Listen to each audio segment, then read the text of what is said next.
What do you want to be when you grow up?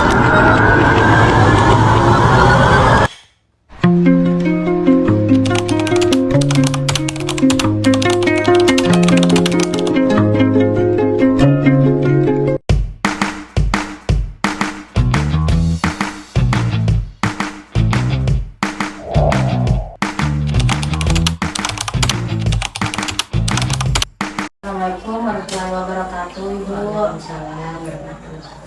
Jadi di sini kami dari mahasiswa STI kami ingin wawancara Ibu untuk tugas kewirausahaan kami.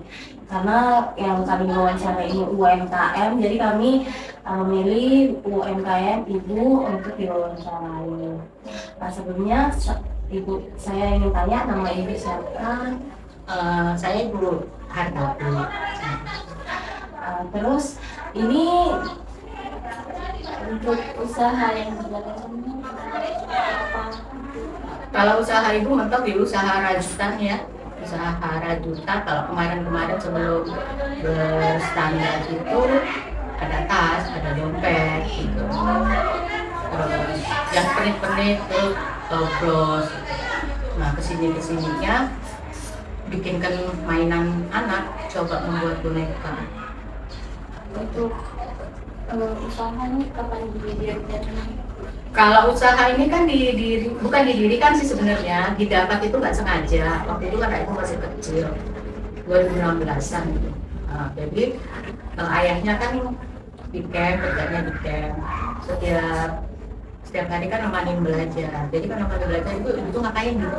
Nah jadi belajar di sampingnya sambil ibu bikin mainan itu awalnya. Nah kesini kan usaha ini juga didapat selain dari menemani anak belajar, yang paling utama itu sebenarnya memberikan mainan anak yang ramah. Anak itu kan senang main boneka, tapi boneka yang waktu itu sering buat main itu kalau sudah panas dia mengeluarkan aroma yang nggak sedap. Nah terus bahan plastik kan, terus lengket di tangan. Dari situ aja kan tahu kalau itu kualitasnya nggak baik. Jadi gimana caranya membuat boneka ini? Ibu ngelihatnya di YouTube Peru. Kalau nggak otodidak lah ya. Kalau di dalam sistem ATM juga bisa. Tapi rumus kalau bahasa Peru kan kita nggak ada translate-nya ya, nggak tahu ya. Iya. Jadi sambil melihat, sambil mengamati rumus untuk dari badannya itu dibuat sendiri. Jadi buat rumus gitu kan, mainan anak mau main gitu, teman-teman itu yang main. Seiring dengan waktu kan anak sudah besar ya, pasti nggak ada yang suka boneka dulu gitu. Jadi dari anak-anak saya kan sudah nggak ada, beralih dengan membaca, belajar ya dalam situ. Bonekanya udah banyak. Ini mau bonekanya diapain ya? Tuh. Tahun 2017 atau 2017 itu ada STG nasional, saya coba jual gitu. Alhamdulillah habis semua. Nah itu kan antara modal dengan pendapatannya itu kan alhamdulillah gitu. Jadi itu diputar dan dia masukkan kiri kanan. Kenapa sih ini nggak dicoba untuk jadi usaha sampingan? Tapi bukan usaha pokok ya, usaha sampingan. Kalau itu kan ASN ya. Kenapa nggak dicoba ya? Gitu. Dicoba. Sambutannya itu alhamdulillah baik. Jadi diterusin. Nah, terus ikut belajar juga di kelas-kelas BUMS, kelas-kelas yang diadakan oleh Pemkot terkait usaha. Di situ terus bermain terus sampai sekarang alhamdulillah sudah bertahan mulai 2016 mulai 2017 itu sudah mulai dilengkapi legalitasnya sampai sekarang. Berarti sudah sekitaran 7 tahun ya? 7 tahun. 7 tahun sampai 8 tahun. Ya, setiap saat ini harus berinovasi. Jadi kalau ada jadi album situ, itu ada dari seperti itu kan, matanya di sini, matanya di atas itu. Seiring dengan waktu kan ke bawah kan, semuanya udah agak lumayan.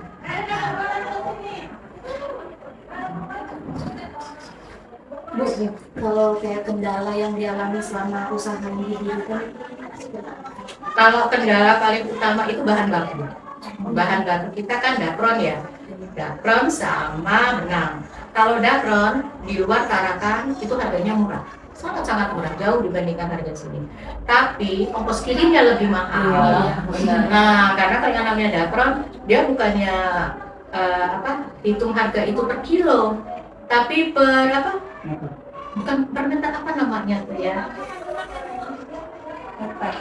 Ada namanya, pokoknya dia nggak per meter, namanya apa sih? Ya kurang lebih seperti itulah. Jadi dia dihitung semuanya itu. Kalau Jadi per- lebih mahal.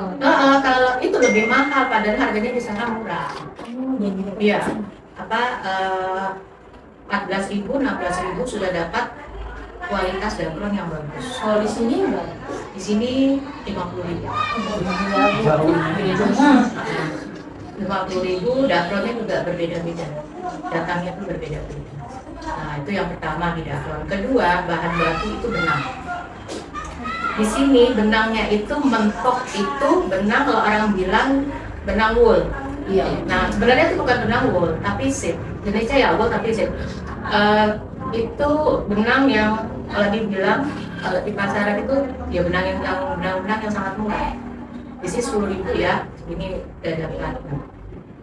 Tapi bukan nggak boleh memakai benang-benang itu, karena benang-benang itu untuk anak-anak dia banyak mengandung plastik, banyak akriliknya. Nah, jadi seperti benang-benang yang di dalam itu kan mendatangkan semua itu jenis-jenis benang katun. Kalau adanya coba di belakang itu deh, di belakang itu ada buku tuh, di atas tuh ada. Ya itu contoh benang-benang yang ibu pakai. Nah itu jenis-jenisnya tuh kan. Coba kalau dipegang sama yang di benang awal ini yang dibilang tadi, benang-benang akrilik, benang wool itu. Ini yang ada kan di sini, tapi yang ini ada di sini. Beda ya. Ada di sini, cuman harganya itu kalau di sini antara 18 sampai 20.000 per bulu. Dan untuk jadi modal itu mahal ya termasuk. Mahal. Itu ibu sudah menggunakan 23 jenis atau 22 jenis benang yang sudah pernah dicobakan. Itu jenis-jenisnya benang katun. Nah terakhir ibu pakai itu yang kuning sama merah itu, dia ada benang apa namanya, benang mohair. Benang mohair itu benang dari bulu domba. Jadi ini benang-benang yang dipakai untuk untuk masyarakat Tengger, masyarakat Bromo, untuk sweater. Itu dia. Jadi benang-benangnya itu rata-rata sudah distandarisasikan, nggak boleh lewat dari itu. Karena kan ibu punya kan sudah SNI ya, SNI ini kan dia ada ISO. ISO-nya itu semua bahan bakunya itu sudah diuji di laboratorium. Jadi waktu itu ibu 6 pieces ini dibawa ke PT Kualis itu satu apa ya? Ibu tuh punya 4 ISO tuh. Itu masing-masing lab itu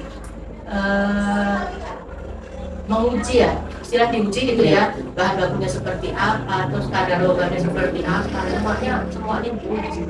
Jadi benangnya itu kalau bisa ke atas harus lebih bagus daripada benang yang tadi itu. Nah kesininya itu pakai benang wool itu paling kalau untuk buat seperti ini nih, karena dia kan nggak distandarkan ya, nggak dijual. Ini kalau dibuka nih bunga.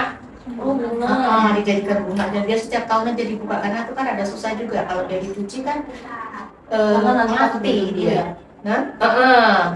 Takut terkena debu aja.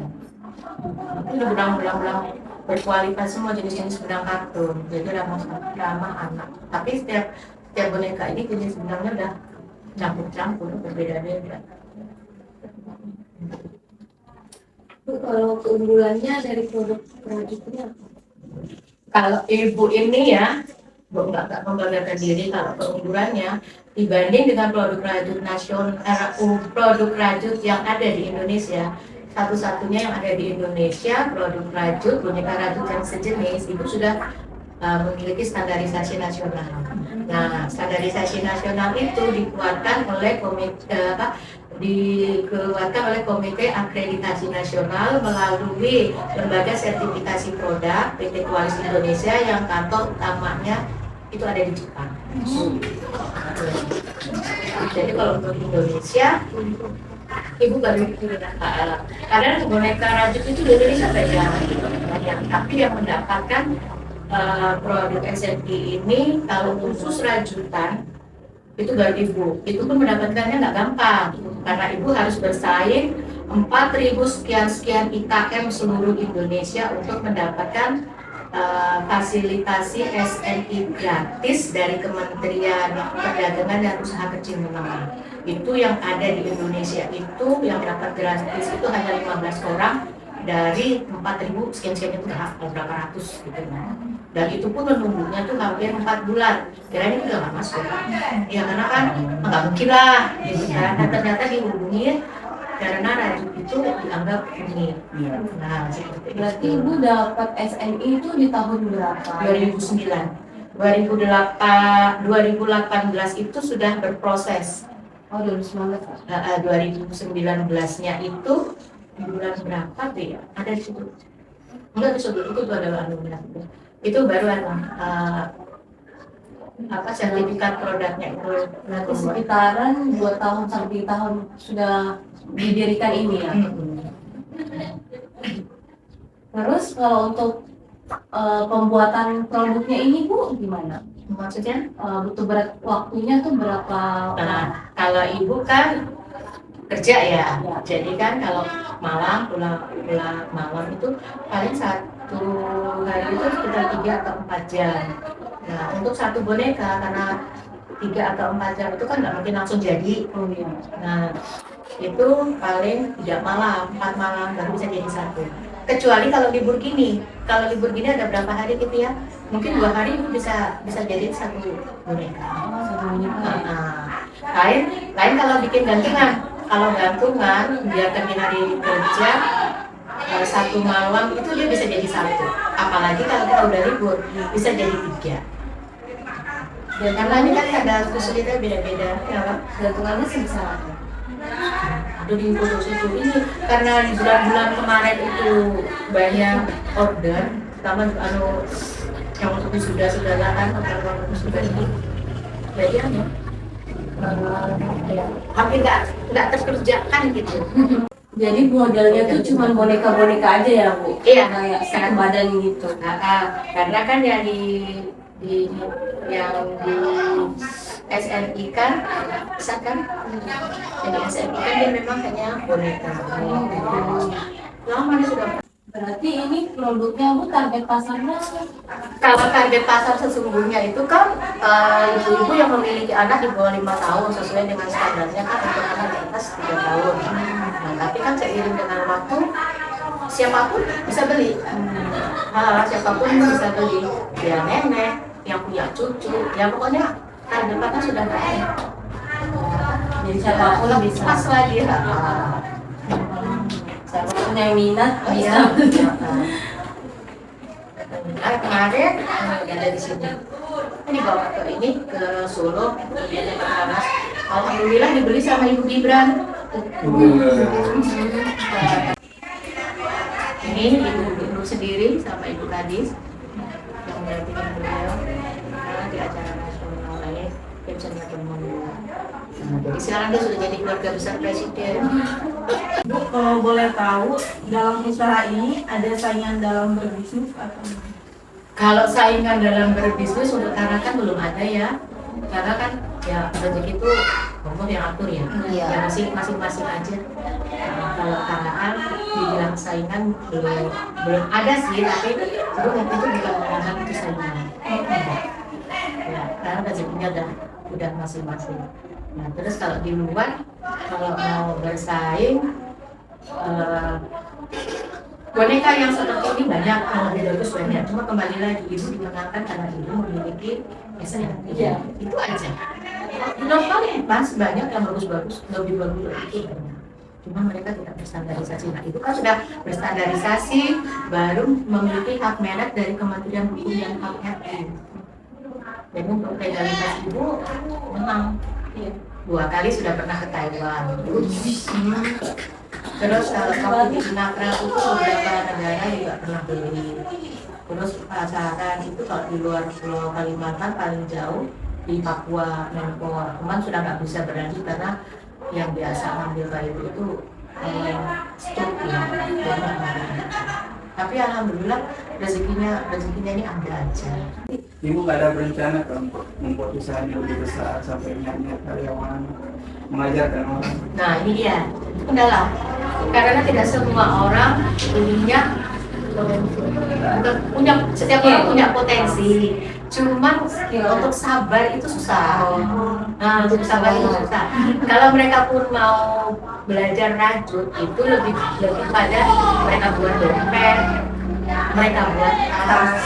Nah, kalau seperti ini kan dia ada rumusnya, ada hitungannya. Kalau salah tangannya mungkin bisa nggak sama, kakinya bisa nggak sama.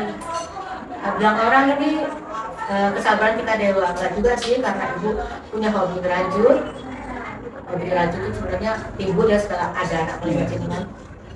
Bisa ngerajut terus dijadikan hobi menemani masa tua ya. Iya. 4 tahun lagi insya Allah pensiun. Jadi ada kesenangan sendiri.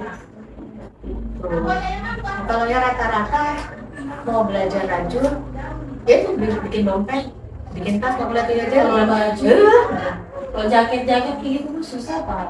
Enggak juga, cuman ibu kan nggak bisa menjual SNI-nya.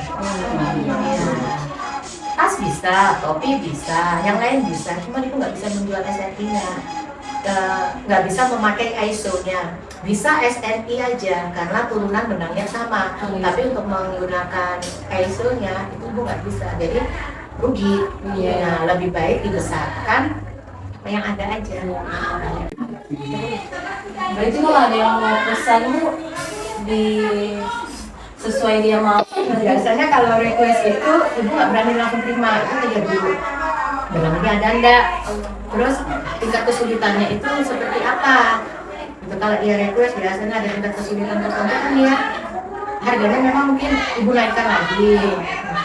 Karena semakin sulit mereka itu harga jualnya semakin mahal. Itu sudah secara nasional diakui sesuai dengan ketentuan menteri ada di belakang kartu nama itu.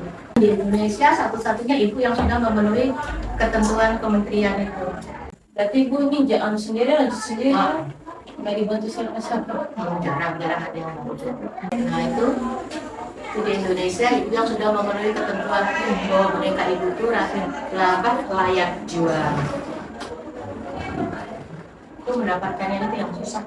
Iya, lengkapannya juga, aduh pusing. Jadi kalau orang yang bisa nih datang ke sini atau ada lewat sosial media yang lain? Ibu nggak berani sudah di sosmed. Dulu pernah begitu banyak permintaan nggak sanggup. Udah parah kan? Iya betul. Parah kan?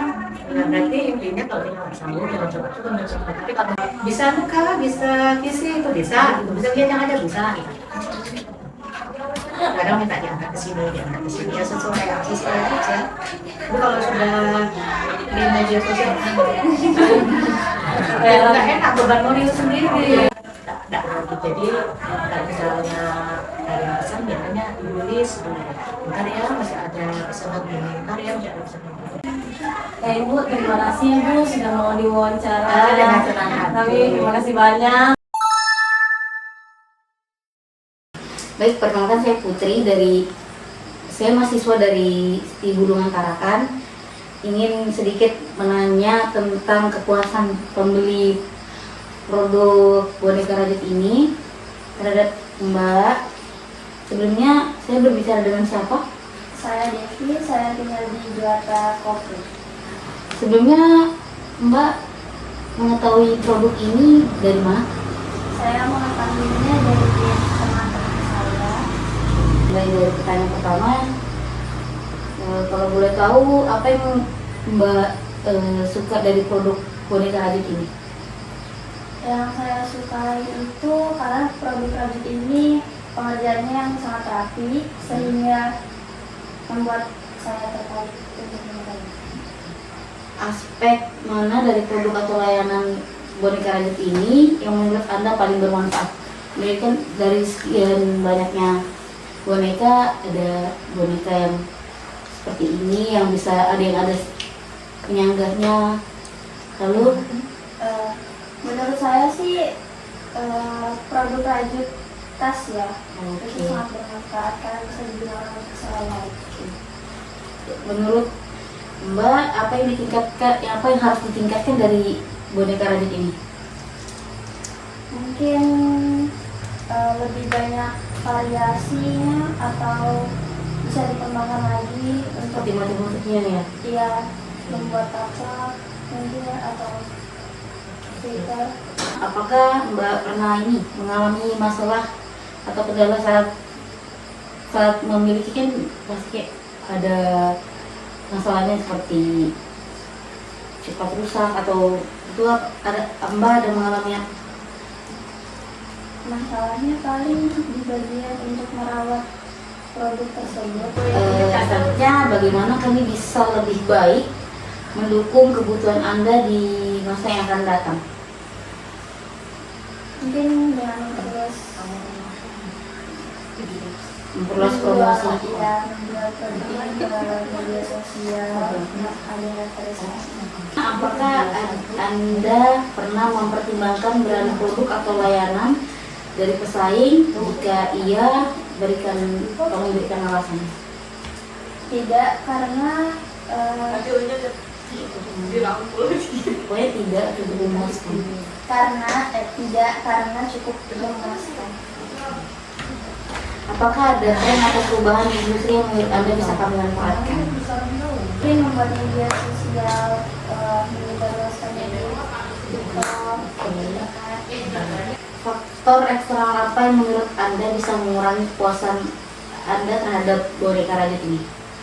mungkin perubahan bahan baku yang ada pada saat ini. Oke, seperti kayak bahan sebelumnya bagus, diganti seperti bahan yang biasa aja gitu. Ya. Baik, sekian dari pertanyaan saya. Terima kasih. Sama.